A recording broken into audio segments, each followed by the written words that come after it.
Book 1, Chapter 5, Love. When I return to the shelter, I ask Melba if I can bring Charles with me on Saturday to help with the animals.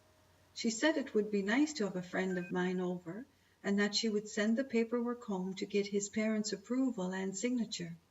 I am very happy that she wants him to help, and I know he's going to help out a lot. Charles has a kindness about him that shines through his quiet demeanor. I ask Melba if I can see Skye. She replies that she thinks he's been waiting for me, that he keeps looking at the door, and she feels he is looking for me to be with. I am eager to see him. I walk past the cat room right into the dog room, and I see some of the cages that once had dogs were now empty. But little Skye is still at the end. He gets up slowly because he's still healing his legs, and I can see that he is happy to see me. His tail wags very slowly and reluctantly, hesitant, like he is unsure of me. I speak his name softly. "Skye Charles," I say. "You are my best friend." His tail wags eagerly, and I open the cage door. I go in and kneel beside him. Once again he puts his head on my lap. He looks up at me with gentle eyes. He has little eyebrows that move up and down, and he can frown, which is what he is doing mostly. I ask him to speak with me. As I rub his head, I say, "If you could say something that I would understand, what would you say to me?" He looks at me and he becomes bashful, like he understands what I have asked. I sit very quietly, stroking his head, making sure I don't touch near his sore body. I hear my heart whisper, "He wants you to hold him." I wait, listening to hear it again, for I am sure that I have heard a voice whisper to me. I tuck my arm under his body, and I gently pull him upon my lap. He looks at me with full trust, like he has heard my heart too. I get him on my lap, where we are both comfortable. I start to scratch him under his chin, and he really likes that. "Tell him how much you love him," this tender voice says. "Pardon?" I whisper. "Let him know how much you love him." I am stunned at what I hear. Am I imagining this voice in my head? It feels like it's my heart that is speaking. I hold Skye Charles and I say, "I love you, Skye Charles. You are a perfect little dog."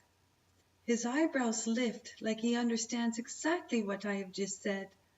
"Do you understand me?" I asked in a surprised but quiet voice. His little head tilts and I know he understands my words. We sit quietly until I have to go to tend to the others. I can hear the cat's loud meows coming from the cat room. My responsibility is calling me, and I have to gently remove Skye Charles from my lap. I say to him, "I'll be back before I go. Sit tight, and I will be back soon." He raises his paw and touches my leg as I stand up. It is like he is saying, "Take me with you. Please don't leave me here." This is going to be hard. I would like to take all the animals home with me, but my heart is attached to Skye.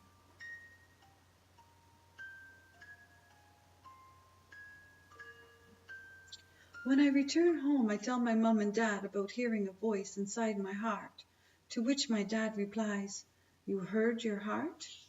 I say, "I know it sounds funny, but yes, I heard my heart." He smiles at me with pride, like he knows what I am speaking about. So I ask him, "Have you ever heard your heart?" His reply shocks me. "Yes, Finnan, I have heard my heart. It whispers gently when you feel deep love. The first time I held you, my heart spoke in tender words. The first time I saw your mother, it was the same." I feel special because he hasn't said anything about my brother and sister. Just then he says, "And the first time I saw your sister and brother, my heart spoke with love." "Oh," I reply, kind of disappointed that it wasn't just about me. "I know my dad loves us all the same. I just want to be special." I won't tell my friends at school because they will just make fun of me and I don't need to be made fun of anymore. My dad asks me if everything is okay in school, and I say it is, but he can tell that I am not telling the truth in fullness. He says, "What's going on? Is it something I can help with?" I tell him what had happened, that I was being made fun of because I was with Charles. He asks me, "Do you like Charles?" I say, "Very much. I think we are going to be best of friends." My dad replies in a confident and caring tone, "Don't concern yourself with what others think. Let your own desires be yours." At the table I sit, pondering what my dad has said. I am doing my homework and wondering how many others are doing homework, or if they got it finished in school. Sometimes I think I read slower than others. I get good grades, but I also have to study. I don't think Max studies and he gets good grades. Some people just have a knack for it. It seems to me that I have a knack for listening to my heart and the hearts of others, for I am sure I've heard Sky Charles speak with me.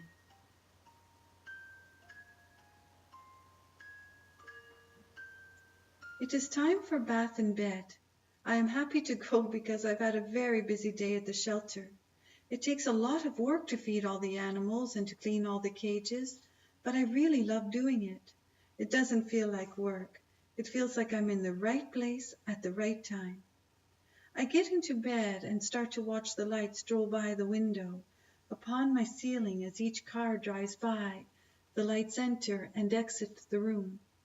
All I can think about is Sky Charles, that he is all by himself, and I make a wish.